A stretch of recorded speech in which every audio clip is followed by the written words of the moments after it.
This is the story of Carrie Harden, a 39-year-old woman who was tragically killed by her husband, Pastor Kenneth Harden Jr. He killed her and called his own father about the terrible thing he had done to her. He confessed to his father and his father called the police. Police would later find her body partially torched and buried in their backyard. She loved and trusted someone who became her worst nightmare. He was a pastor who no one ever thought would do something like that until it happened. Hello and welcome to Twisted Crimes. Subscribe and hit the like button for more stories. Carrie Harden was born on April 17, 1985, in St. Louis, Missouri. From a young age, she was known for her sweet and caring nature, which eventually led her to pursue a career in nursing. Those who knew Carrie often described her as loving, fun, and compassionate. She was dedicated to her work as a nurse, a profession she excelled in. Her empathy and commitment to caring for others were qualities that defined her both in her career and at home. She was a devoted mother to her two sons, both of whom she believed were special gifts from God. Her spiritual nature guided much of her life, and she was always the first to offer a helping hand to others. Her husband, Kenneth Harden Jr., also born in 1985, grew up in St. Louis as well. Kenneth, or Ken as he was commonly called, found his calling in ministry. He began preaching in some of the toughest neighborhoods in St. Louis, where he became known for his dedication and relentless efforts to spread the word of God. Seeing Jesus in us, seeing him in such a way where it provokes you to change. Very recently on this corner, I preached from the subject, aren't you tired yet? You ought to be tired of seeing the community be in the way that it is. With a church on just about every corner, the homicide rate continues to rise, and still, for most of us, we do nothing. We have become immune to the killing, to the abuse, to our children who day by day lose their lives. But I declare unto you today that I believe that God has got something better. Ken's passion led him to start his own organization called Church in the Wild, which became widely known in the inner city. The two met in St. Louis, where they quickly formed a connection based on their shared faith and mutual devotion to helping others. Their relationship seemed like the perfect union, and they eventually got married and built a life together, welcoming two sons into their family. Ken and Carrie were married for over 14 years, and to the outside world, they seemed like the perfect couple. She occasionally posts about him on her social media account. Happy Father's Day to the most amazing man we know, Ken Harden.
Ken's dedication to his ministry and Carrie's devotion to nursing and motherhood made them a dynamic pair. The family later moved from St. Louis to Fayetteville, Georgia, seeking new opportunities and a fresh start. While the move seemed positive at first, things began to change for Ken. Atlanta, like many large cities, has a way of bringing out either the best or the worst in people. Unfortunately for Ken, it seemed to bring out the latter. Over time, his strong connection with his faith began to diminish. His focus on God and his ministry started to fade, and his behavior became increasingly erratic. Carrie remained the rock of the family, continuing to raise their two boys and work as a nurse. Friends and neighbors would often comment on how she appeared to be the glue holding everything together. But behind closed doors, tensions in the marriage were growing. The couple often fought, and those close to them noticed that Ken's temper seemed to get the better of him more frequently. On the night of August 19, 2024, the Hardens' lives took a tragic turn. After a night of drinking, Ken and Carrie got into a heated argument at their home on Merlin Court in Fayetteville, Georgia. Their argument escalated throughout the night,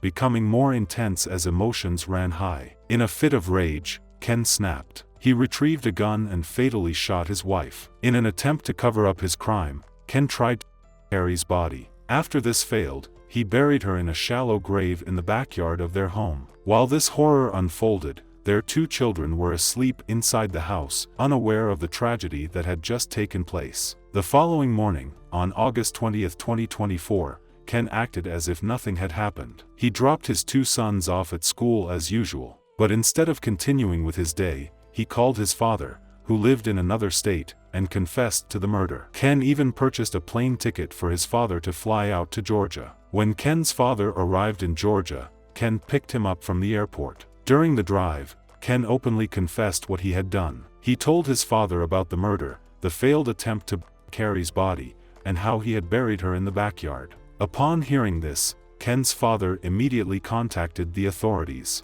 At 11 a.m. on August 20, 2024, the Fayette County Sheriff's Office received a call from Ken's father, who informed them of the situation and revealed that Ken had given him power of attorney over his financial matters. Authorities moved quickly, arriving at the Hardens' home on Merlin Court to investigate. As officers arrived, they found a home in disarray, with signs that someone had tried to clean up a crime scene. The sheer size of the house, nearly 7,000 square feet, made the search even more difficult. However, a cadaver dog was brought in, and after a thorough search of the property, Carrie's body was found in a shallow grave in the backyard. At nearly the same time, investigators in Louisiana took Ken into custody. Once Ken was in custody, the investigation began to piece together what had happened in the days leading up to the murder. Ken was fully cooperative with the authorities. In fact, Captain Lee, a veteran investigator of 30 years, remarked that he had never encountered a homicide suspect so willing to share every detail. Fayette County Sheriff's investigators are currently in Louisiana interrogating a man accused of killing his wife at their Fayetteville home. Investigators say they found his wife's body partially and buried in a shallow grave. Fox 5's Eric Mock joins us from the Fayette County Sheriff's Office with details about crime. Fayette County Sheriff Barry Babb says in his almost 40 years of law enforcement experience, this is one of the more grisly crimes he's had to work. But thanks to quick work and coordination with other agencies, they were able to catch this suspect, even though he'd fled all the way to Louisiana. It's shocking as hell. Definitely seemed like something that would be on like on one of those shows. I didn't expect that. Jabril Muhammad says he would have never expected his neighbor, 39-year-old Kenneth Harden Jr., to be accused of something like this. He seemed like a cool dude. Like I said, he had a fireworks show down here for the kids before the 4th of July. Fayette County Sheriff Barry Babb says Harden shot and killed his wife, 39-year-old Carrie Harden, early Tuesday morning, while his children slept. So they went to school on Tuesday, never seen their mother. The sheriff's office says it learned of the crime after Harden flew his father into town and gave him his last will and testament. He had told his father that he had shot his wife and pretty much that he was now going to be on the run. Harden's father called the sheriff's office, who began investigating. Babb says a license plate reader helped them track Harden's car to a motel in Louisiana. A SWAT team there moved to take him into custody while they searched the large property for his wife's body. I got almost basically 2 calls at the same time that the cadaver dog located our victim, which was buried in a very shallow grave on the back part of the property, and at the same time that the St. Tammany Parish Sheriff's Office took him into custody without incident. Sheriff Babb says the body was partially. He says Fayette County investigators got on the first flight to Louisiana Thursday morning, where they've apparently had no trouble interviewing Harden. He is completely cooperating to the point that I will tell you that Captain Lee, who has been an investigator at least 3 decades, said I've never had a homicide suspect want to tell us everything.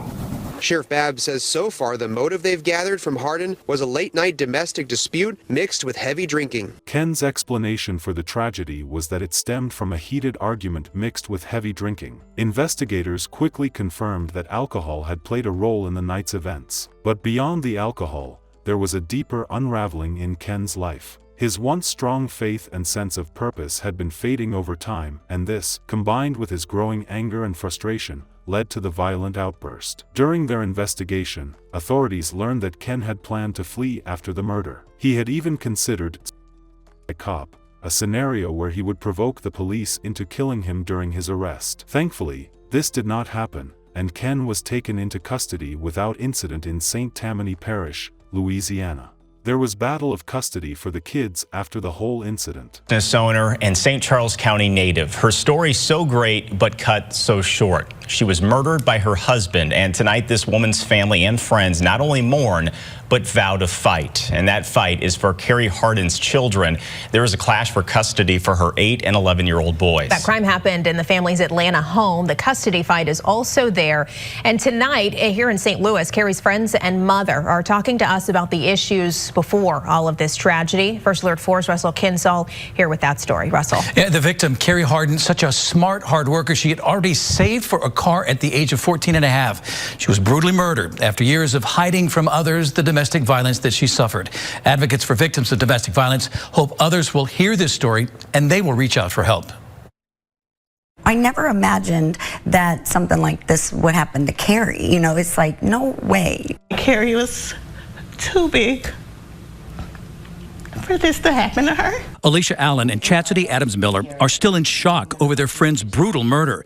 Carrie Harden graduated from Fort Zumwalt South High School, became a nurse, and then built a multi-million-dollar nurse staffing business. So the most impressive thing about Carrie was she always wanted to improve on things. Carrie married Ken Harden and they moved to Georgia in 2020, but there had been a previous incident of domestic violence. Kenny had bust out the window to the bathroom to get to her and chased her down the road with the gun. I asked her mother why Carrie never left Ken.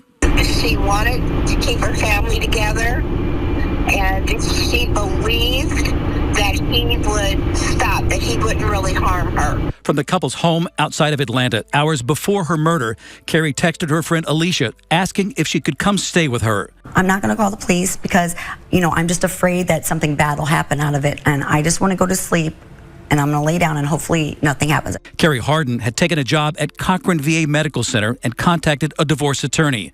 Ken Harden's accused of shooting his wife with a shotgun, burning her body and burying it in a shallow grave. It breaks my heart that I didn't call the police for her. A GoFundMe account has been set up to help with the legal battle to settle Carrie's estate and seek custody of the couple's 2 children. That's where Alicia and I are having a call for justice for Carrie to make sure that that happens. In the wake of this tragedy, victims of domestic violence are urged to call a hotline to get information, to make a plan. Ken was extradited back to Georgia to face charges of murder, tampering with evidence, and other related crimes. His arraignment took place on September 2, 2024, at the Fayette County Courthouse. There, Ken faced a packed courtroom as he heard the formal charges against him. Ken did not fight the charges, and it became clear that his legal team would be pursuing a defense based on diminished capacity or temporary insanity. He had admitted to the crime, but the question now was whether his mental state at the time of the murder would play a role in his defense. The arraignment was a grim affair, with Carrie's family sitting on one side of the courtroom, visibly emotional as the details of the case were read aloud. Ken sat quietly, showing little emotion. Neighbors who had once considered the Hardens to be a loving family were now left in disbelief. The crime also took a toll on those who knew Carrie professionally. Her co-workers, patients, and fellow nurses mourned the loss of someone who had dedicated her life to helping others. In the days that followed, vigils were held in her honor, and a memorial service was organized at the church where Ken had once preached. Family's reaction: Carrie's family was devastated by the loss. Her 2 sons, now without their mother, were left in the care of relatives. As they tried to make sense of the tragedy, they also grappled with the fact that their father was the one responsible for taking her life. The crime remains a painful memory for all those involved, but Carrie Harden's legacy lives on through the love she gave to her children and the compassion she showed to all those she encountered. No amount of punishment can ever bring back Carrie Harden. She was a beacon of love and kindness to all who knew her. Though she's gone, her spirit remains, reminding us of life's fragility and the devastating consequences of violence. Our deepest condolences to Carrie's family. May her soul continue to rest in peace.